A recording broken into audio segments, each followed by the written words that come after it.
أعوذ بالله من الشيطان الرجيم بسم الله الرحمن الرحيم ما كان محمد أبا أحد من رجالكم ولكن رسول الله وخاتم النبيين وكان الله بكل شيء عليما وقال النبي صلى الله عليه وسلم أنا آخر الأنبياء وأنتم آخر الأمم وقال النبي صلى الله عليه وسلم أنا خاتم النبيين لا نبي بعدي أو كما قال عليه الصلاة والسلام أما بعد میرے قابل صد احترام بزرگوں دوستوں بھائیوں، آج آپ اور میں اس عظیم دینی درسگاہ جامعہ غفرانیہ بھیا روڈ کے اندر جمع ہیں۔ سیرت النبی کانفرنس کے عنوان سے یہ عظیم الشان جلسہ جاری ہے۔ بڑے بڑے اکابر علماء خطباء حضرات آپ حضرات سے مخاطب ہوں گے۔ میں عالمی مجلس تحفظ ختم نبوت کا ایک ادنا کارکن خادم ہوں، کوئی خطیب ادیب نہیں ہوں۔ مختصر وقت کے لیے آپ حضرات سے مخاطب ہونا چاہتا ہوں، آپ کی توجہ چاہوں گا۔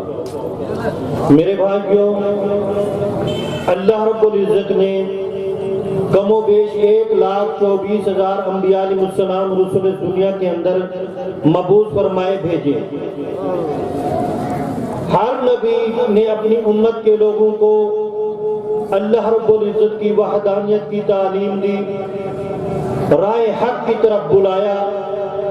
میرا آپ کا ہر مسلمان کا یہ عقیدہ اور ایمان کہ اللہ رب العزت نے اس مبارک سلسلے کو سیدنا آدم علیہ السلام سے شروع فرمایا اور حضرت محمد عربی صلی اللہ علیہ وسلم کی ذات بابرکات پر ختم فرما دیا، مکمل فرما دیا، تام فرما دیا۔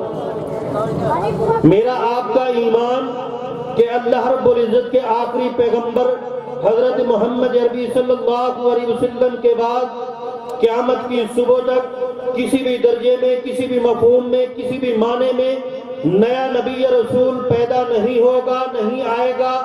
یہ عقیدہ، اس کو عقیدہ ختم نبوت کہتے ہیں۔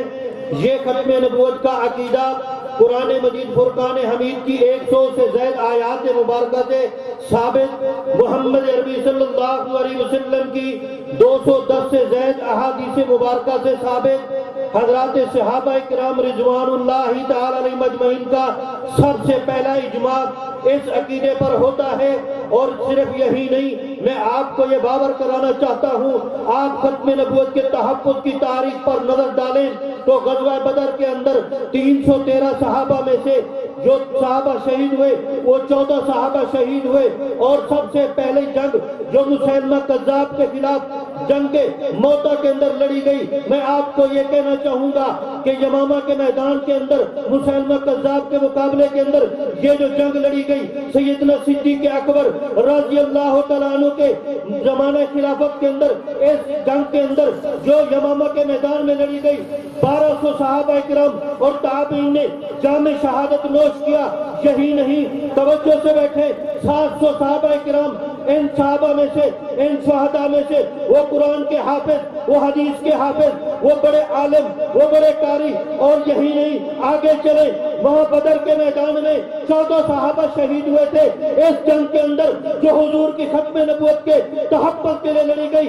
یمامہ کے میدان کے اندر 70 بدری صحابہ بھی اس جنگ کے اندر شہید ہوتے ہیں، اور صحابہ کرام نے اپنی جان کے نذرانے پیش کر کے یہ امت کو قیامت کی صبح تک یہ سبق دیا ہے، یہ نمونہ پیش کیا ہے کہ سب کچھ قربان کر دینا پر محمد عربی صلی اللہ علیہ وسلم کی ختم نبوت پر آج برداشت نہیں کرنا، کسی طرح کا کمپرومائز نہیں کرنا۔ میرے بھائیوں، یہ سلسلہ چلتا رہا، اسی طرح تابعین نے، تبع تابعین نے 1450 سالوں سے امت کا یہی تعامل ہے، یہی طریقہ ہے، یہی مثال ہے کہ جب بھی کسی خبیث نے جھوٹا دعویٰ نبوت کیا ہے، امت نے اس کے وجود کو، اس کے دعوے کو کبھی قبول نہیں کیا ہے، کبھی منظور نہیں کیا ہے۔ اپنی جان، مال، اولاد سب کچھ کا قربانی پیش کر کے حضور کی ختم نبوت کی صدا بلند کی ہے۔ نعرہ تکبیر تاج و تخت ختم نبوت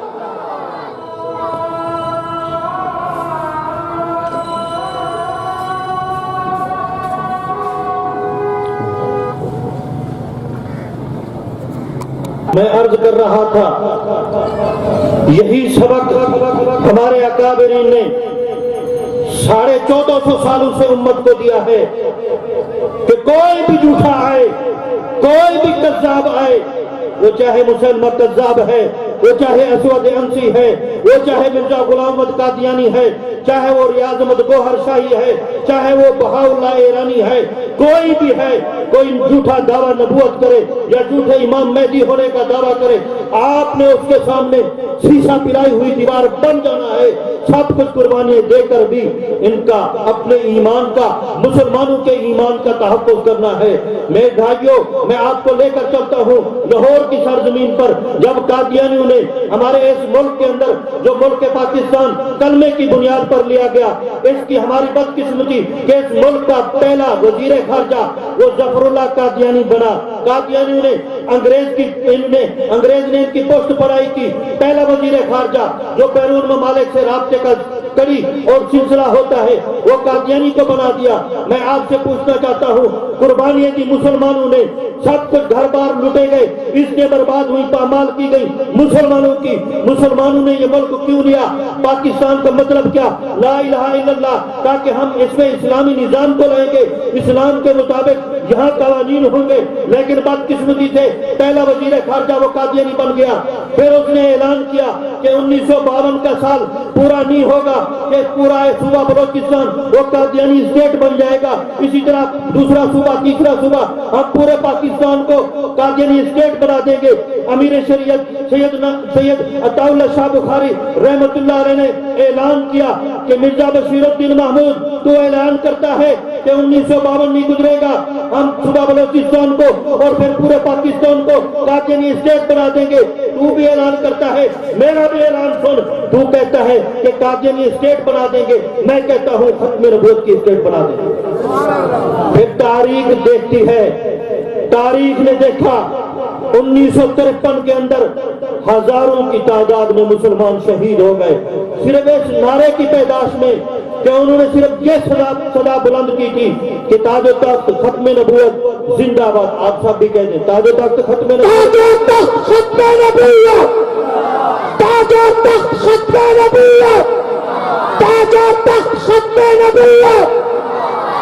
کوئی اور جرم نہیں تھا ان کا، کسی کو قتل نہیں کیا تھا، کسی کے اوپر ڈاکہ نہیں ڈالا تھا، صرف ان کا یہی جرم تھا کہ انہوں نے نعرہ لگایا، ان کے سینے گولیوں سے چھلنی کر دیے گئے، ان میں 90 سال کا بوڑھا بابا بھی تھا، ان میں 5 سال کا بچہ بھی تھا، ان میں جوان بہنوں کے جوان بھائی بھی تھے، ماؤں کے جوان بیٹے بھی تھے، انہوں نے اپنی قربانیاں پیش کی۔ ان قربانیوں نے رنگ لایا 1974 کے اندر 7 ستمبر کو پاکستان کی نیشنل اسمبلی سے یہ عظیم الشان فیصلہ آیا، امت نے متفقہ طور پر یہ فیصلہ منظور کرایا۔ حضرت مولانا مفتی محمود رحمت اللہ علیہ کی محنت رنگ لائی، اکابرین کی قربانیاں رنگ لائیں، ان شہداء کی قربانیاں رنگ لائیں۔ پاکستان کی اسمبلی سے یہ فیصلہ پاس ہو گیا کہ قادیانی کافر ہیں، چاہے وہ لاہوری گروپ ہیں یا ربوے کے گروپ ہیں، قادیانی گروپ ہیں، دونوں اسلام سے خارج ہیں، یہ کافر ہیں۔ اسی طریقے پر 1984 کو امتناع قادیانیت آرڈیننس پاس ہو گیا اس ملک کے اندر کہ قادیانی تبلیغ نہیں کر سکتے، اپنے آپ کو مسلمان نہیں کہہ سکتے، یہ قانون پاس ہوا، یہ چلتا رہا، معاملہ چلتا رہا۔ میں آپ سے کہنا چاہتا ہوں کہ آپ کو توجہ دلانا چاہتا ہوں، بہت سارے ملکوں کے اندر یہ قانون پاس ہو گیا۔ ابھی اسی مہینے کے اندر آج 11 فروری ہے، 2 فروری کو آزاد کشمیر کی اسمبلی کے اندر ایک تحریک اٹھائی گئی اور ایک کمیٹی بنائی گئی، پرانی تحریک تھی، یہ 1973 سے کوشش چلی آ رہی تھی، کمیٹی بنائی گئی پاکستان کے اس علاقے کے اندر، آزاد کشمیر کے اندر 2 فروری کو اجلاس ہوا، اس کے اندر ایک کونسل بنائی گئی، اسمبلی کے ارکان بھی شریک تھے، علماء بورڈ بنایا گیا، الحمدللہ ثم الحمدللہ ان کے اجلاس چلتے رہے، شہین ختم نبوت حضرت مولانا اللہ وسائے صاحب ان میں خود شریک تھے. حضرت نے یہ کاروائی بتائی بھی ہے, لکھی بھی ہے, بڑا تفصیلی مضمون آیا ہے. 6 فروری کو دوبارہ اجلاس ہوا, الحمدللہ ثم الحمدللہ. 3:52 پر آزاد کشمیر کی مکمل اسمبلی نے اور کونسل نے اور اسی طریقے پر متحدہ علماء بورڈ نے متفقہ طور پر یہ قرارداد پیش کی کہ قادیانی غیر مسلم کافر ہیں اور ان کے اوپر تمام وہ پابندیاں اور قانون لاگو ہوں گے جو پاکستان کی اسمبلی سے پاس ہوئے تھے.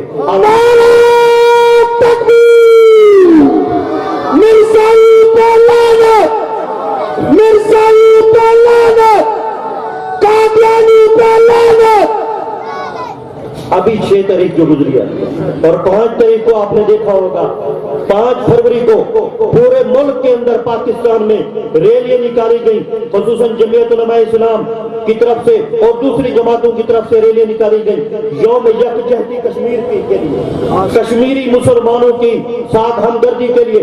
میں آپ کو بتانا چاہتا ہوں یہ مسلمان جو کشمیر کے اندر اتنے عرصے سے 1947 سے لے کر آج تک ان پر ظلم ہو رہا ہے, ان کو آزادی نہیں ہے, ان کی عزت محفوظ نہیں ہے, جانیں محفوظ نہیں ہے. کیوں نہیں ہے, کس کی وجہ سے؟ میں آپ کو آخری بات کر کے بات پوری کروں گا, توجہ سے بیٹھیں. بات یہ ہے کہ جب پاکستان ہندوستان بٹ رہا تھا 1947 کے اندر, تو اس وقت وائسرائے نے یہ ضلع ایسے یہ تحریک پاس ہوئی تھی کہ جو اکثریت مسلمانوں کے علاقے ہوں وہ پاکستان میں, جو ہندو کے ہوں وہ انڈیا کے اندر. یہ جو ضلع تھا گرداسپور جس میں قادیان تھا, اس ضلع کے اندر جب ووٹنگ کی گئی تو 49% تھے مسلمان, 49% تھے ہندو. تو وائسرائے نے کہا 2% تھے قادیانی. اس نے قادیانیوں کو بلایا کہ تمہارا ووٹ کس طرف ہے, تو انہوں نے کہا ہمیں علیحدہ ریاست بنا کے دو. اس نے کہا تم تو ہو 2%, تمہیں علیحدہ ریاست نہیں دی جائے گی, تم کس طرف جاؤ گے؟ تو انہوں نے کہا کہ ہم انڈیا کے ساتھ جائیں گے. اور وہ واحد راستہ ہے ضلع گرداسپور جو کشمیر کو جاتا ہے. اگر یہ ایک ضلع پاکستان میں آ جاتا تو انڈیا کا راستہ ہی نہیں تھا کشمیر کی طرف جانے کا. یہ ان کی طرف سے ہوا ہے.